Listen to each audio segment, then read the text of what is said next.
Let's talk about adult ADHD. And to discuss this, I'm really glad to have with us Duane Gordon. He's the president of the Attention Deficit Disorder Association, known as ADDA. So, Duane, thanks a lot for joining me. Thanks, Ray. It's a pleasure to be here. I'm thrilled that you invited me. Let's talk about ADHD and ADDA. Yeah, so adult ADHD. So a lot of we think of kids with ADHD because of their schoolwork, and I guess most adults learn to adapt and kind of learn how to cope with things, but adults struggle with ADHD, and I hear of adults discovering that they have ADHD, and it was never diagnosed when they were a kid. Oh, absolutely. Well, I was one of them. Yeah. And it's a very common story. As a matter of fact, nowadays, what often happens is that your kids are diagnosed, right? Because in the schools, they're watching for it, and they know what to look for now. So your kids are diagnosed, and then, and this happened to me, you start reading up on, well, what is this thing that she's got?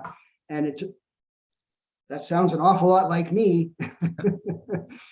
So yeah, I was diagnosed as an adult, and it just explained so much.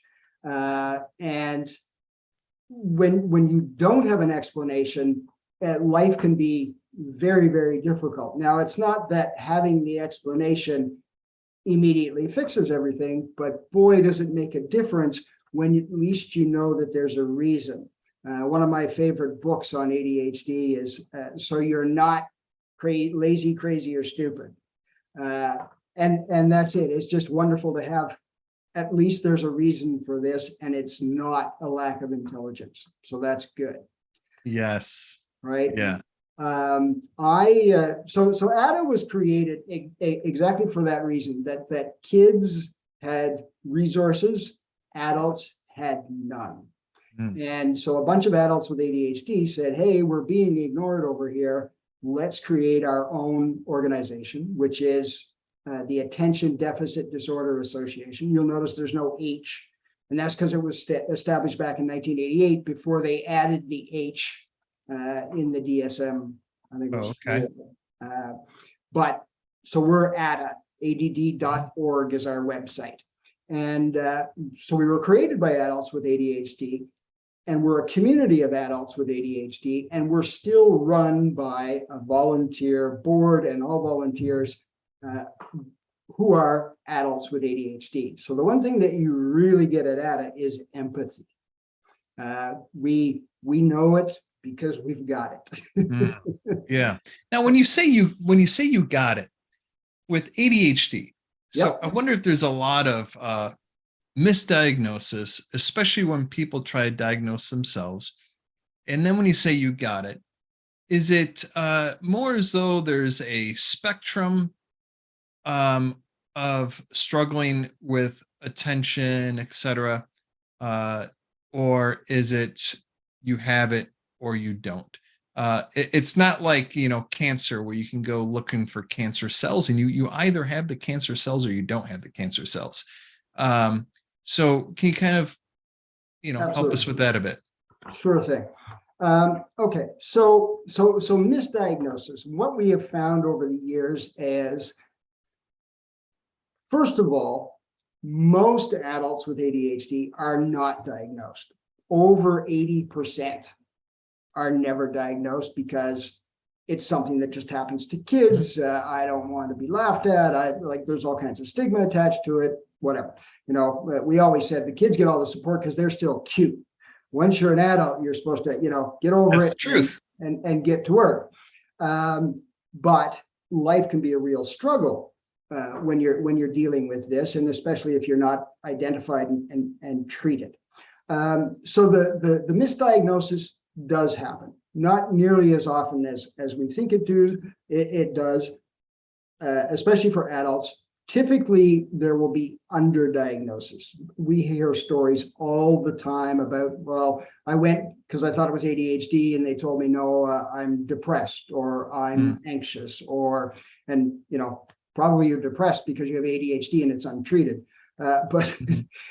it's often confused with different things. It's sort of the last thing down the checklist that, oh, it might be ADHD, because many professionals still believe, oh, no, that only happens to kids. Mm. So it can be misdiagnosed, but the large majority of diagnoses are accurate, and they will be even more accurate. What we found is you want to find a professional who looks as much like you as you do. So what we have found is that women are far more often misdiagnosed by male professionals. People of color are far more often misdiagnosed by white clinicians, and so on. So when you're looking for a professional, you want to look for somebody who believes in adult ADHD, right? That you got to have that. That they understand your socioeconomic backgrounds and so on. That they can relate to you, and they understand what lifestyle you might be living, so that they can understand the struggles that you're having and then identify the root cause. So that's very important. So is it misdiagnosed? Sure it is. But it is not misdiagnosed in the way that most people think that it is. Mm-hmm. Mm-hmm. Right? Yeah. And then is it a spectrum, or is it you have it or you don't? Okay. So yeah. So is it a spectrum? Well, of course, we like to say, once you've met one adult with ADHD, you've met one adult with ADHD, because we're all different. The root cause, which is some impairment in the executive functions, is pretty standard. But there are, depending on who you listen to, I think six to eight executive functions, and all of them can be affected a little differently from person to person. Then you lay that over top of each individual's experience, education, strengths and talents, and so on. And ADHD can kind of look very different from person to person. But if you were to dig down to the root cause, it is identifiable. And some people cope better with it because they have certain strengths. My doctor teased me because I tend to be a little bit obsessive about neatness and clutter and so on. And he says, don't worry about that. That'll probably help with your ADHD. So that kind of worked out well.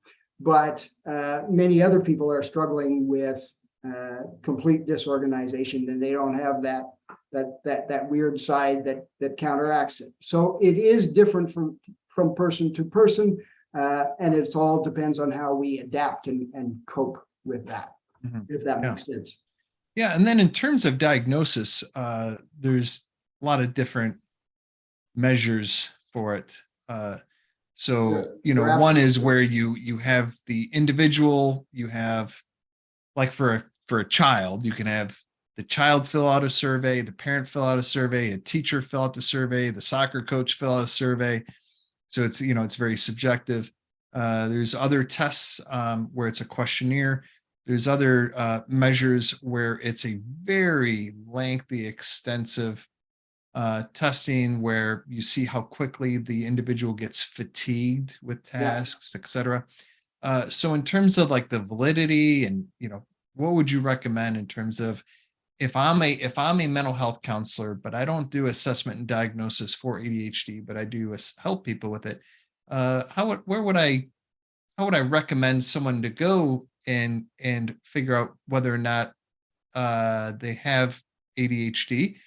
And obviously there's a cost difference between the different measures. There is. So at ADDA, we don't ask for an official diagnosis for you to come in and join the community and start getting help. Because if you're struggling with your executive functions, there's a reason behind it.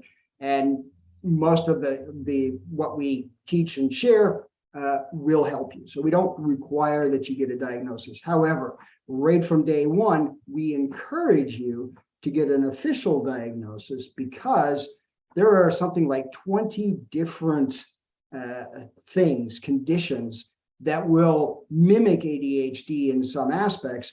And we would hate for you to be getting help for ADHD and ignoring some other problem because, oh, well, I feel a little bit better, so this must be it. No, we're constantly referring them back to the professionals. There absolutely is a cost difference. It's not covered, and I'm Canadian, and it's not covered here either, where you think that we would have universal health care. So I know that it can be a real struggle getting that diagnosis, and some people have to ask for help and save up and just do their best until they can get to that point. But we absolutely encourage that. And where you would go, and I know that there are online tests and so on that can give you hints, they can point you in the right direction. But I come back to typically it would be a psychologist who would do the testing, and I would highly recommend that you choose a psychologist who's experienced with adult ADHD. And if you're a woman, pick a woman psychologist, you'll get better results, and so on. I know that a lot of the testing is supposed to eliminate that, but there's always a bias that could possibly creep in, and you don't want the bias for or against. I mean, you're not looking for an ADHD diagnosis, you're looking for a diagnosis. If it's ADHD, great, we know what to do. And if it's something else, still great, because we know what to do. Yeah. Yep. Yeah. And so what got you involved? What motivated you to be so involved in ADDA? So when I was diagnosed, and we have found in our community that this is very common. So I was diagnosed, as I said, following my daughter's diagnosis. We, went back to see the doctor, and I don't know about my daughter, but this describes me like all the time, and it's holding me back in many areas of my life. And at the time, all there was medication, Ritalin. I didn't hear anything about, pills don't teach skills and all of the things that we hear now. I took the pills. Things seemed to get a little better, but I really didn't have the skills to manage. We always talk about medication as if it was giving somebody glasses without teaching them to read. They're not going to be able to read any more than they could before. So I struggled with that for a while, and eventually I was lucky and stumbled across an adult support group, actually here in Montreal. And one of my friends at this support group had been to an ADDA conference, and I didn't go and I didn't know about it, but when it came back around time for their annual conference, she turned to me and she said, "Duane, you really should go to the ADDA conference. It'll change your life." And I had been really struggling at work. I hadn't figured out how to, cure my ADHD. I mean, I tried it with medication. As I started to learn skills, I said, that'll do it. But things still went wrong. I still lost my keys. I still forgot things. My memory is my absolute worst symptom, and it's a constant nightmare. Even now, I write everything down, and I have very specific places where things go. But it's always a struggle, and it was back then.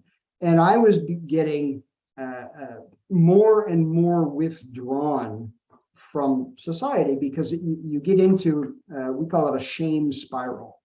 Everything that you try doesn't work as well as it should, doesn't work as well as everybody else is doing, and you feel ashamed, and then you want to withdraw, and that just keeps going. So I was not in a great place, but there was this conference, and if there was a chance it would change my life, I'll go. I wouldn't go by myself. I asked my wife to come with me, really I wouldn't have gone without her. But when I got there, and I walked into the hotel, and the lobby was filled with about 600 people, all with ADHD. So there was about 1,200 conversations going on at once. And this was, you could feel the weight lift off your shoulders, just to, go into a place where everybody else was like you were. Because when you're first diagnosed, you think, I'm the only one, right? Right. They don't give you a t-shirt, so you can't point out, hey, oh, there's somebody else over there with ADHD. No, I'm the only one. And even after you meet all of these people, we often tell ourselves, okay, well, so there are others, but I'm the worst. Right? I've got it the worst. But you get in that community and you start clicking with other people who are like you. And then you figure out, oh, they're successful, they're cool, they're real, successful, thriving people, and they have ADHD. And all of a sudden you have hope. It's that hope that makes all of the difference. You can't treat somebody for ADHD if they have no hope that anything is going to work. It's it's almost not like you could, whether somebody has hope or not, you might be able to treat them for cancer. But if somebody with ADHD is convinced nothing will work, then they're pretty much going to make sure that nothing will work.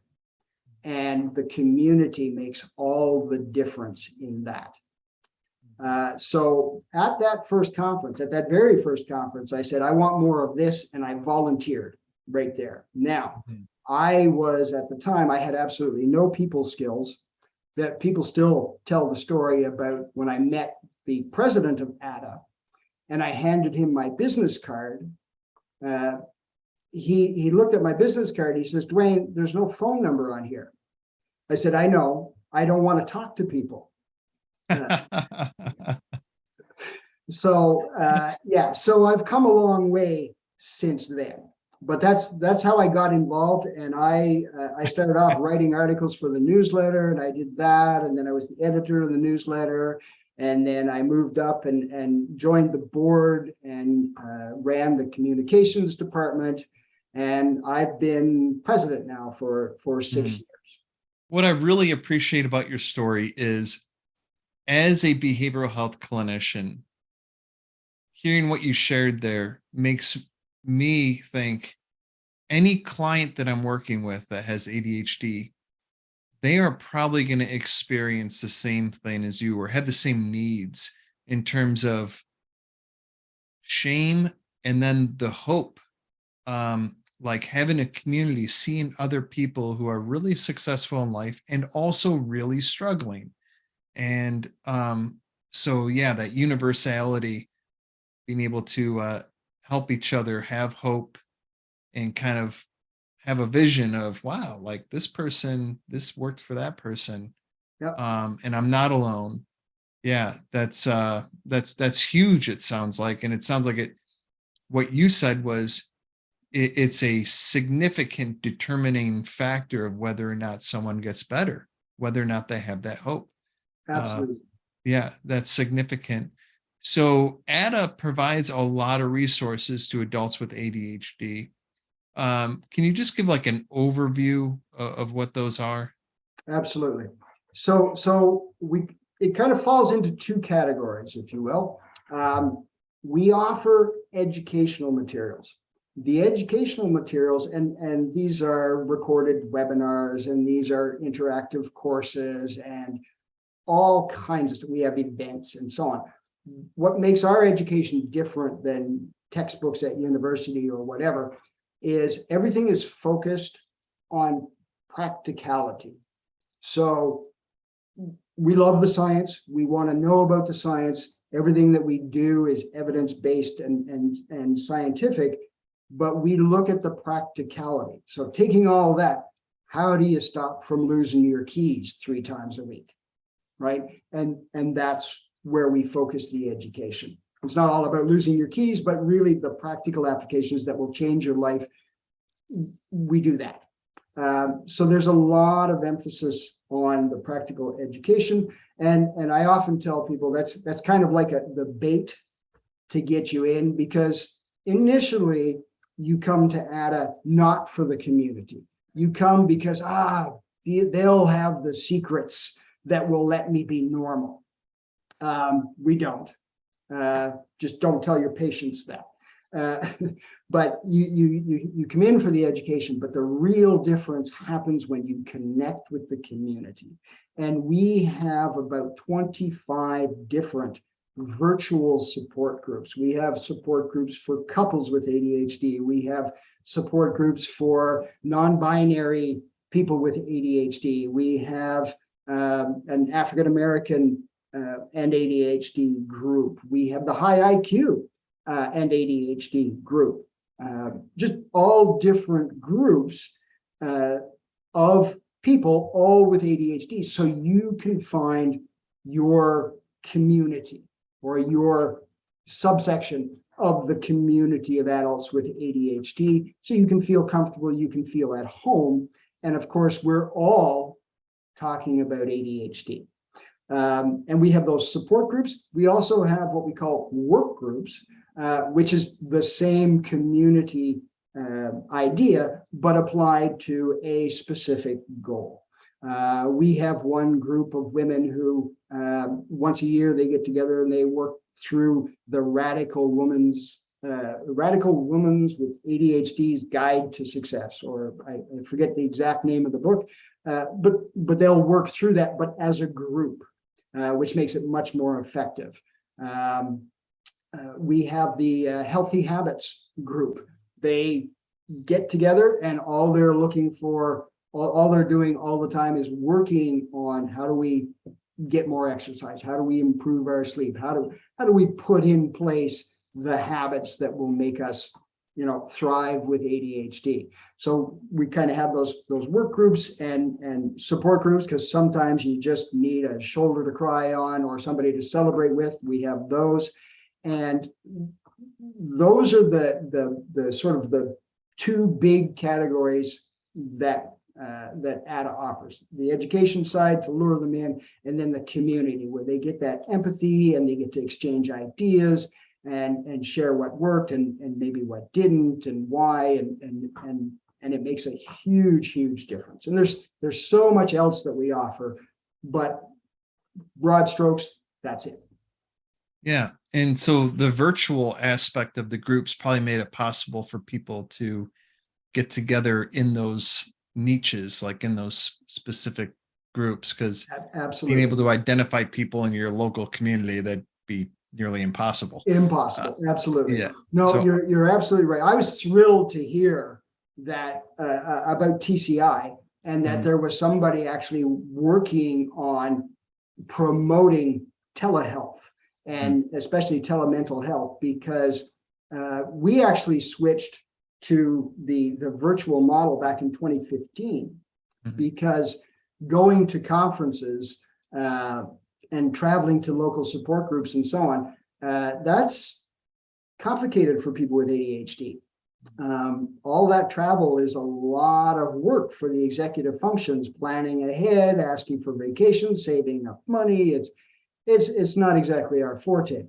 The virtual model lets us reach people where they are. And so if you're, if you or your clinicians are working with people via telehealth, then they have everything that they need to access ADDA from anywhere in the world. We have over 5,000 members from around the world. So we have a lot going on, and it's all accessible right from their living room or wherever, their office, whatever. yeah. So if you're a clinician listening, take note of that. If you're working with a client who has ADHD, that community aspect is vital, and they get easy access to it through ADDA, through virtual groups. So that seems like that just should be an automatic tool in the toolkit for clinicians.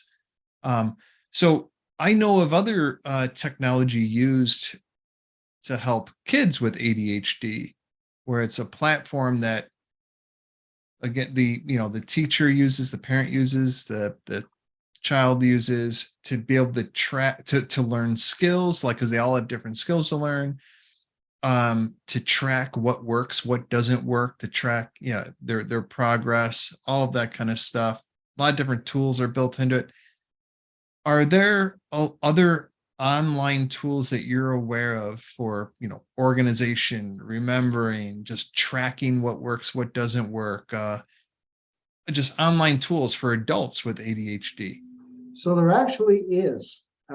We worked with a company here in Toronto and created one called ADDA Health Storylines.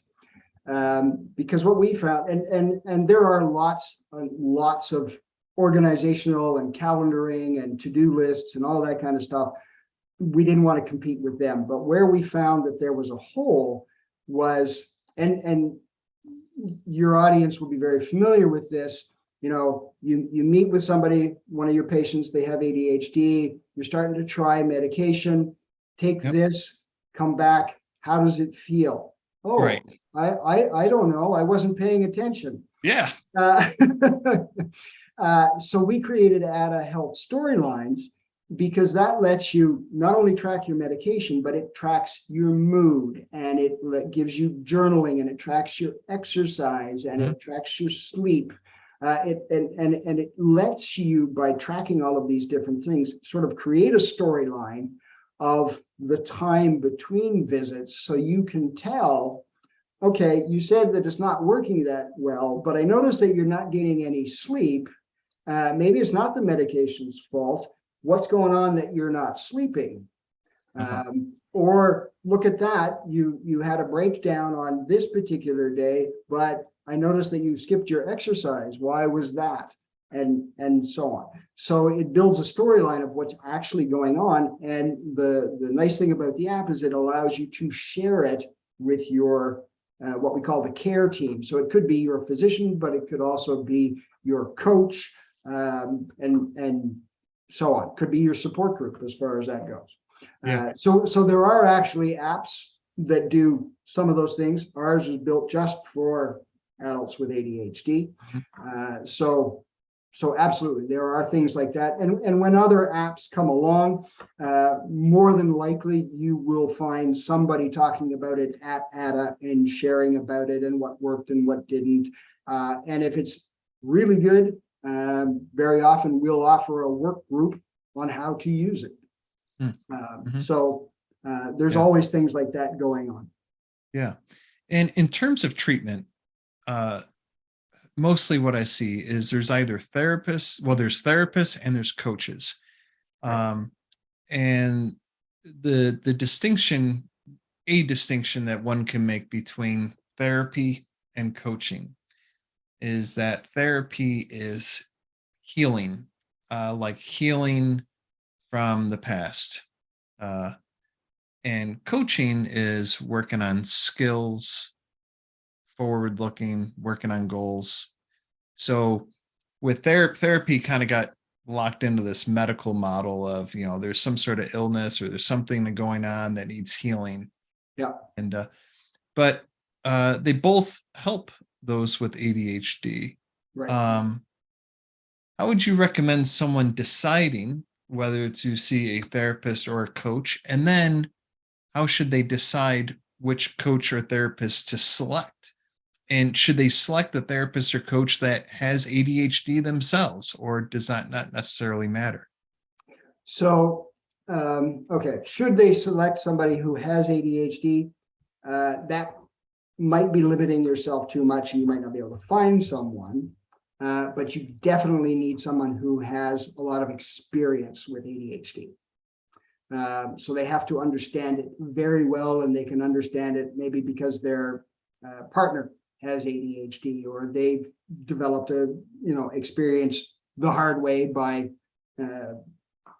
trying it out on other people. But if they've got a lot of experience, that might be acceptable. But I know many excellent practitioners with ADHD, and they get it because they've got it. So that's a big help. Depending, I don't know if there's a right answer. And what I will tell you is that the best therapists and the best coaches, whichever one you pick, if you go to a good coach and they think you need a therapist, they will send you to a therapist rather than work with you, because you have to get some emotional stuff dealt with first, because coaching won't work if you're still all up in your feelings. Mhm. Uh-huh. And vice versa. You know, if you are going to a therapist, a good therapist you're fine. What you just need to do is start exercising and start going to sleep and you know, doing all of these things. They're actual skills that you have to learn. And what I would recommend is that you work with a coach. Mm. Right? Yeah, Uh, that really clarifies that they both have their skill set and their focus, etc. Um, so yeah, so listening, if you're a therapist out there or a coach, ADDA is a fantastic resource with a lot of resources, getting connected with the community. And so Duane, ADDA is providing a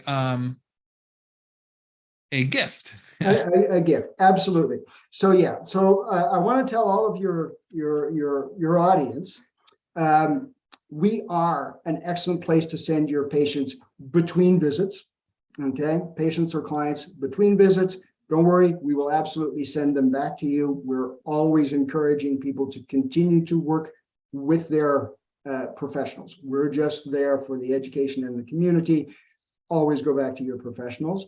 Uh, Also, I would like to mention, if you're a professional with ADHD, and I totally get that, it can be rough. You may not want to share your diagnosis. You may not want to be out with it. I know I worked as a high-tech consultant for many years.